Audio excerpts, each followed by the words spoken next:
Hi there, my name is Connie Farlow and I'm a project manager here at imageOne. When speaking with a managed print service provider, one of the keywords to look out for is proactive. So first of all, that MPS provider should be offering Proactiv toner. That means that they have a software that can monitor your fleet, your network devices, and when you're running low on toner, they should be shipping that automatically before your team needs it. Proactive service is also really important.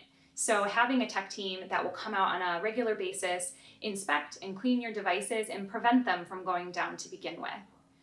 And also a proactive strategy to help you and your team reduce costs. So that can mean some strategies to make sure that you're printing less and then also getting the most life out of your equipment that we possibly can, which might mean switching high volume devices with low volume devices. So all of these proactive measures are really meant to make sure that print is the last thing on your mind. You have enough going on in your workday and you should have a managed print provider that is there to take that off of your plate.